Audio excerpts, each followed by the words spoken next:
Welcome to Tavern Archery. I'm Herr Johannes von Hammersbach, and after a day in the archery field, we come into the tavern, sit down, and talk about all things target archery. But today we're going to do something a little bit different. Today we're going to spend some time talking about combat archery. Post. They long had shot so well, and no wonder for truly they spend time gathered here. They spend time gathered here in Tavern Archery. We're back in the tavern today with Samuel Peterbump, better known throughout the No Lands as Speedbump, from the Kingdom of the East, member of the Order of the Pelican, from the province of Malagentia. Prost. Prost. Why does everybody call you Speedbump? I started as a heavy list fighter, and I didn't really stop anybody. I just slowed them down. So I got the nickname Speedbump. Speedbump, how is combat archery different from target archery? First off, your targets move. They could be at any range. They could even be charging at you. The changing range matters a lot because our ammo drops so much faster than target archery bolts and arrows. You have to shoot wearing a helmet and armor. So, you're used to your anchor being here. And now all of a sudden, because your helmet, it's out further, which is going to throw off your shot quite a bit. And you can't feel it. So you can't, you're used to feeling it against your chin. You don't have that. So it's a little harder that way. You have to pick your targets and shoot quickly because, everybody's moving. So they could be, a shield could move in front of them. Your own fighter could move in front of you and lose the opportunity for a shot. But if you sit there and fixate and go like, I'm going to get this guy, wait for that hole, there are other archers trying to shoot you. So you're probably going to die if you fixate. So you've got to watch everything. You never know where your target is actually going to be until you pull the trigger or release your arrow. The other thing is that combat archery is a team sport. I mean, some people try to do it where they show up and go at it alone, but you're not going to be as effective unless you learn to work with the melee fighters. So that's what I consider the differences. So, Speedbump, what is the difference in the equipment? Our equipment is designed not to injure anybody. So we have a large head and what we refer to as an anti-penetration device, or APD, and that is going to make sure that it can't enter a helmet. So there's no way that when you shoot somebody, either forward or it bounces off and comes flying backwards, that it can accidentally injure somebody.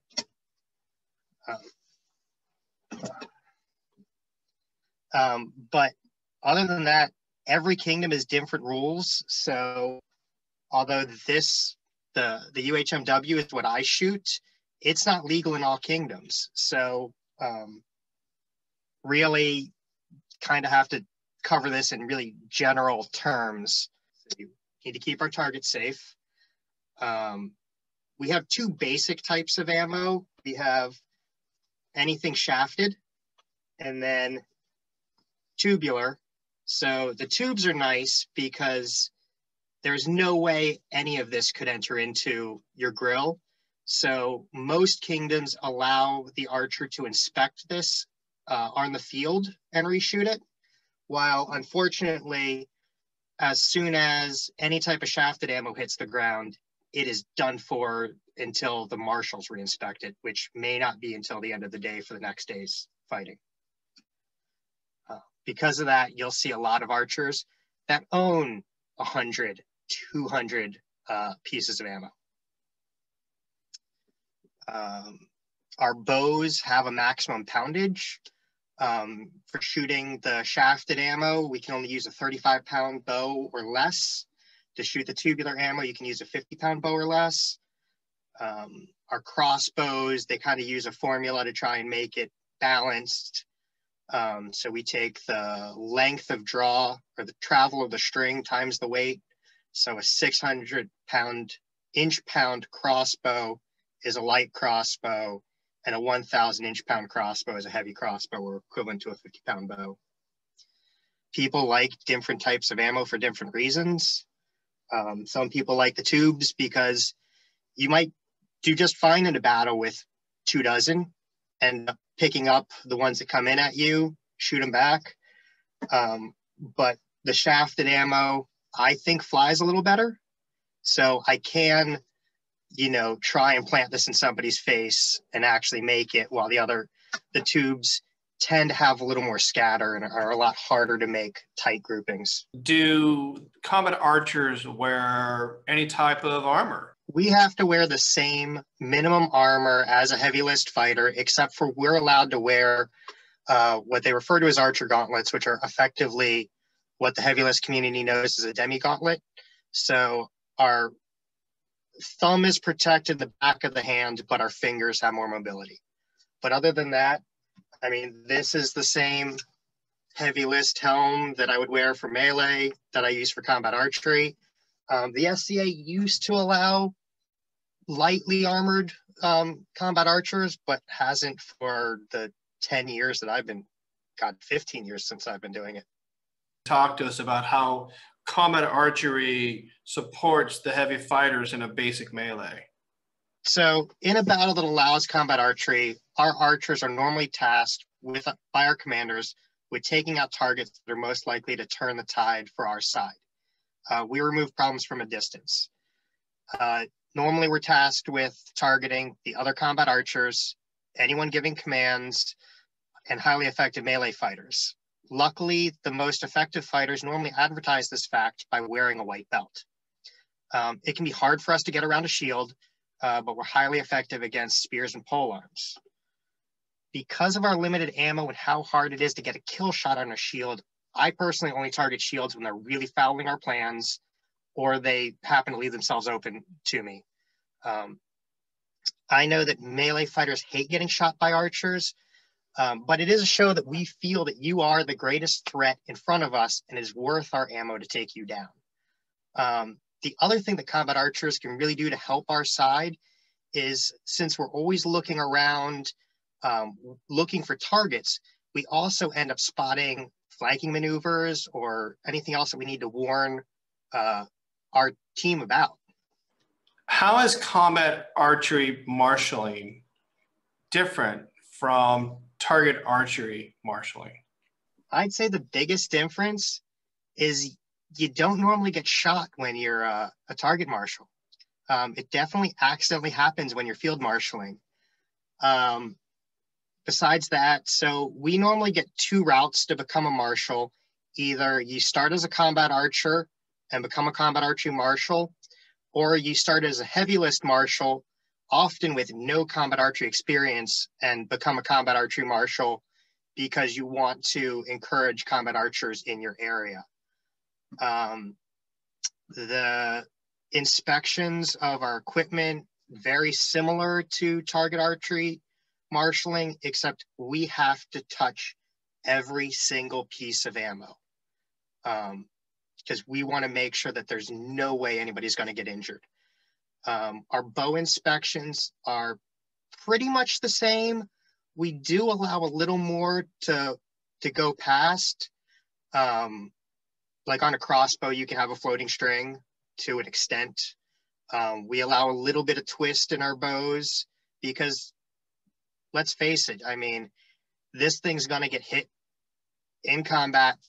Bringing a good bow is not a good idea. So, if it's taken a little bit of a beating and it's still, the string still resets when you pull it, it's still a safe bow for our purposes. Yeah, that the inspecting ammo is, I think, the really big thing that is different. Just for one archer, you may inspect 150 pieces of ammo. So if I'm a combat archery marshal and I'm inspecting one of the fiberglass arrows, what am I looking for? So for the East Kingdom, what we check is the head can't rotate more than 1/8 of an inch kind of at the base. So you grab the shaft, give it a twist. Same with the APD, give it a grab, give it a twist. Is it actually still round? Some of these will get crushed under. Does it have any cracks? This APD is actually modified. The knock has been cut off. That is the only modification allowed on these.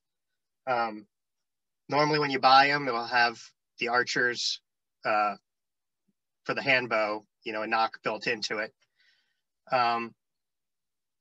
Give it a grasp, pull it, make sure it doesn't separate. Is it taped the entire way? Is it labeled with the fighter's name and kingdom? And this one's not required, but I like to do it, is the fiberglass can get crunched. So I kind of flex and you'll actually hear it rubbing against itself if the fiberglass is compromised. But, you know, I don't shoot tubes a lot. This one is actually illegal. It doesn't have the side wrap that's required. But there are different types of heads. I mean, that is one of the problems is there's a lot of different types of ammo. There's the pre-manufactured heads. This is the newer fathead blunt. And then older heads. This is a classic Balder, but this one is actually illegal on a fiberglass shaft because the different generations, this one was cast in one piece instead of two. So, you know, I'm realizing maybe inspections are probably more than we want to get into. Yeah, but they're necessary because we'll make sure everybody's safe. Why would I want to become involved with combat archery? So coming into the SCA, most people try combat archery because they want to participate in heavy list combat, but they're a little afraid of being in the melee and getting hit. And they think that they can yield before people get near them and never take a hit, which is an absolute lie and the worst reason ever to do combat archery. You are going to get hit at some point. In the East, we actually require a person to take a fully calibrated hit to the torso and to the head just to make sure that the first time that they take a hit on the battlefield, they don't panic. Personally, I think that you get hit a lot less. You are more likely to be killed by another archer than you are by a heavy list fighter. So in that aspect, we take less hits, but we do take hits. I do it because I'm a lousy melee fighter, but I still like the melee fighting. I mean, any of the heavy list fighters can tell you that there's something about working with your team, giving it your all, that you really don't get anywhere else. I think that, you know, if somebody is willing to take the hit, but it doesn't want to be in the thick of fighting, combat archery can be a great place for them. I think we also see heavy list fighters who realize that their body are starting to go, that it's starting to suck to swing a sword or keep their shield up, that they can transition over to combat archery. And I mean, even then, they can even assist the combat archers by being a shieldman for the combat archers. I know my first battle, I didn't know who to target, and there was somebody with a tower shield that they said, stick with him. I stayed behind him. Whenever I needed to reload, I was safe. I would reload, and then he would tell me, it's like, hey, that blue spear. And, you know, and so that would be where I shot. And, you know, he would watch for who were the effective fighters and who I should target. It was great. What equipment do I need to get? Every kingdom's a little different. So I know some kingdoms, you can authorize just in heavy combat and automatically be a combat archer. Other kingdoms require you to have a melee authorization before you can add combat archery. In the East, we allow combat archery to be your first heavy list authorization. For us, I mean, my advice is always going to be borrow the armor borrow the weapon, give it a try, see if you like it before you spend any money, because it adds up. As a fighter can tell you, the armor's expensive. When you add on to that, the ammo costs around $5 a bolt. The crossbow might run you another 100 to 200. You know, it all adds up. So borrow before you decide you like it. If you're in a kingdom that requires you to own your own armor to authorize, maybe you can find a practice that has combat archery and try it before you authorize.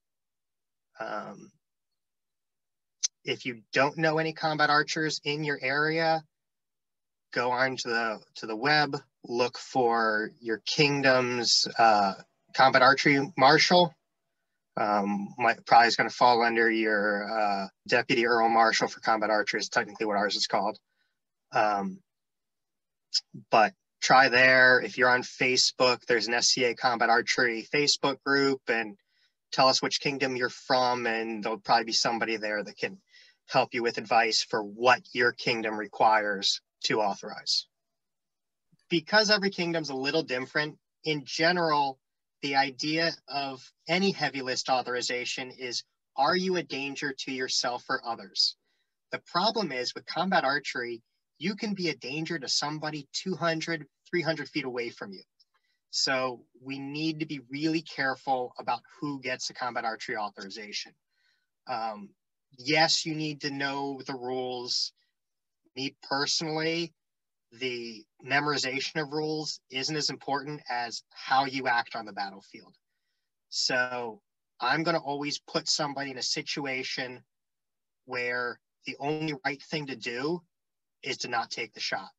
So I will purposely put it so that way you have a marshal behind your fighter. So you're responsible for any ammo that you lose. So if that fighter steps out of the way and you hit the marshal, you shot the marshal. It's not the fighter's fault that he dodged. You shot the marshals. Or a shot that's likely to go into a spectator, you know, something like that. The right thing to do is just resign yourself of, I'm just going to stand here and die while that fighter charges me because I can't safely shoot him. So other than that, you should also be able to put in a tight enough grouping that you're not going to accidentally hit the marshal that's, you know, marshaling the bridge and 5 feet off of where you're shooting. You will catch a marshal because, you know, you're going to have a ricochet, but that's going to have a lot less force. Within the East Kingdom, if you shoot a marshal, you're dead. We've talked about basic melee earlier, but can you just spend a few moments and talk with us about courtesy in combat archery? So one of the things that I know I've been working on getting starting when I was Northern Region Combat Archery Marshal for the East Kingdom is there were a lot of complaints that the heavy list fighters had that were legitimate, that because of it, they were working on making it very hard for the combat archers to play. So I worked on trying to make sure that the combat archers knew enough about the heavy list community to avoid these things. Some things like heavy list fighters complaining that, you know, I drove hours to get to the battle and I died before I ever got a chance to swing. I know on non-res battles, I like to wait until the fighters have engaged in melee combat before I try to shoot them. This also is useful to me because it's hard to hit a moving target. I let them stop. I let the line stabilize. You know, now I can shoot them and they might actually notice it. For a res battle, I try not to shoot the same person more than 2 or 3 times. I mean, unfortunately with Penzik, if every archer shoots the person 2 or 3 times, they're still going to spend a lot of time dying to archers, but at least I know it wasn't me every time. Never call your shots. There are some people some new archers that are like, I shot that person, they didn't take it. The rules are only the person who takes the hit can determine if they got shot. You know, it can be hard to notice our equipment landing because it does hit with less force than a melee blow. And when they're fighting, they're taught to ignore those lighter shots. So the best thing to do is to try and make it as obvious as possible to the person that you shot them. If they don't take a torso hit, they should have been taught that a positive pressure face thrust is a kill. Like anything hits you under the hairline, you know, down, you need to take. So if you can put one into their face, they should take it. After that, unfortunately, if they really command you to kill somebody, your commanders really need somebody dead, you can effectively up your calibration by hitting somebody in a place that they're unlikely to be armored, which is unfortunately the armpit, the throat, or the groin. It's the only option we have at that point. And then to protect the combat archers, there was the story I heard when I started out about a heavy list fighter running down an archer, giving them a light blow, turning to walk away, and the archer shooting them in the back. So if you're carrying a bow, take anything that lands as a courtesy shot. That way the archers don't, you know, end up having the heavy list fighters make sure that they take a heavy blow every time they come up on them. And I try never to yield. I've also heard, you know, well, the fighters want to tell a story afterwards about how they ran down the archer and killed him. They don't want to tell a story about how they ran down the archer and he yielded before he got, you know, you got to him. So I know myself, I just kind of put myself in a resigned position to take the shot and encourage them to hit me in the helmet because that's my best armor. So I keep my bow low, I drop my shoulders, I lean my head forward, and I just let, you know, them come up and tap me. I've only seen it fail once where brand new archer, this is great. I told him about this and there was a Roman melee. He was the only archer and there wasn't really enough space. So they let him shoot anybody in the melee through the melee and nobody could take him out until the last fighter. And then the heavy list fighter got to kill him. And he decided to go with a little flourish, go for a gut shot that landed a little lower. And other than that one, never seen a problem. But, you know, that archer is now a Marshal and, you know, has been playing for years. Speedbump, you've been doing combat archery for about 15 years now. Could you give us some training tips? I think my biggest training tip would be put down your bow, take up a melee weapon form, go to your weekly practice and get to know the unit you're going to be working with, because the teamwork aspect is probably the single most important part of being an effective combat archer. The other thing is, I mean, that's going to get you used to moving in your armor so you don't come out cold the first time. You know, even if I'm not fighting over the winter, you know, a month, 2 months before the summer season, I'm going to head back out to the weekly practices again and get used to moving in my armor. Because when it comes to a 90-minute res battle, you're going to be running around in your armor for 90 minutes. If you're going to practice at home, you need to do it in as much of your armor that's going to get in the way as possible. So if your anchor point is off your helm, you need to have your helm on.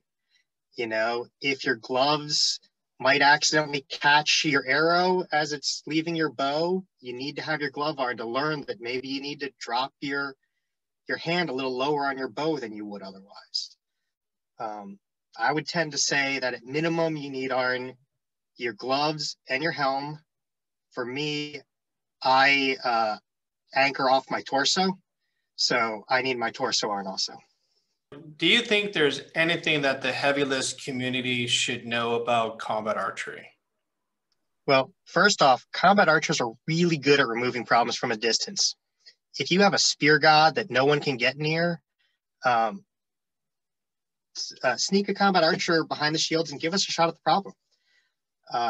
Although I understand the frustration of having just been shot by an archer, loudly proclaiming archers can be really demoralizing to the new combat archers on your side and can make recruitment for us really hard. I've been doing this for long enough that I realize fighters love their allied archers, but hate whoever killed them, whether it be a spear or an archer. If there is a battle with combat archery and our side has very few archers, we can't take out the enemy archers before we die, which ends up leaving their archers alive, picking you off through the battle. So encouraging allied archers can be pretty important for like the Interkingdom Wars, like a Penzik or a Gulf Wars. So every now and then, just let the combat archers know that you're happy that they're there.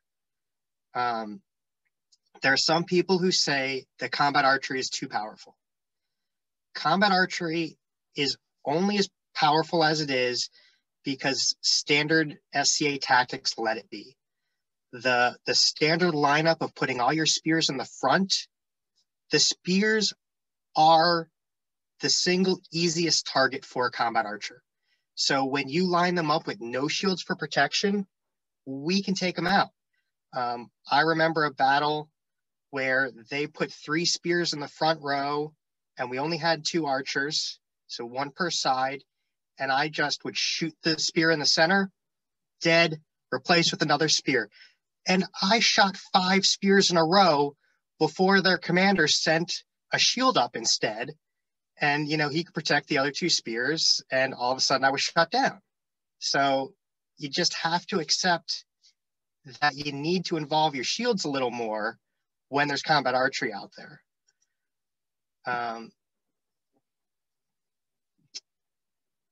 Another thing to be aware of, unfortunately for the fighters, is that a combat archer is engaged with everybody on the battlefield at all times. So there's a common technique for fighters of purposely not making eye contact so they're not engaged. This doesn't work with combat archers. We can shoot you anyway. So you probably want to make eye contact and know where we are, so don't ignore us. Our arrows count as a thrust. So just like a spear, it only counts if we shoot you in the face. Because you're assumed to be wearing a steel helm, if we catch you in the forehead or the side of the head, you don't have to take it. You know, you would have to take torso shots. But I see a shot coming into me as an archer, I turn my head and take it in the side of the helm.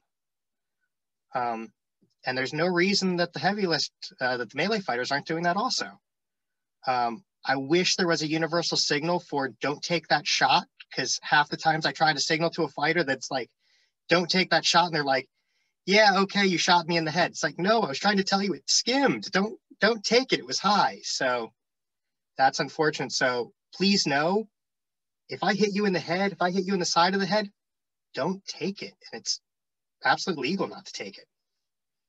So that's what I'd like them to know. We are sometimes trying to tell you, don't take the shot. Speedbump, thanks for coming by the tavern today and spending a few minutes sharing your experiences in combat archery. I look forward to the next time we're able to be on the field together, and I'll look for you in the middle of a basic melee and watching you and your tactics and techniques you just shared with us. Prost. Well, thank you very much for having me and giving me this opportunity to share combat archery with your viewership. Prost.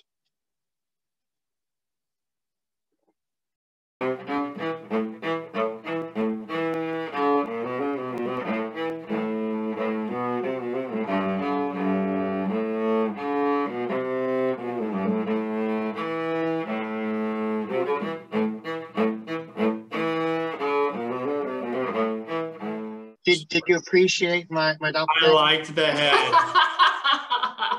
I almost giggled. Uh-oh. Did you lose your head? I knew it went in a little tight because with it being a silicone mold, but I'm going to need to restitch the strap on my coif. Uh-oh. Ooh, boy, that is pretty real. So yeah, Yeah. it was painted up to look like me. I just need to add the beads. Oh my gosh. Don't wake up in the middle of the night to go pee and see that. Yeah. My friends are getting used to me whenever I'm like on a Zoom call and I need to like step away from the camera. It's just like, okay.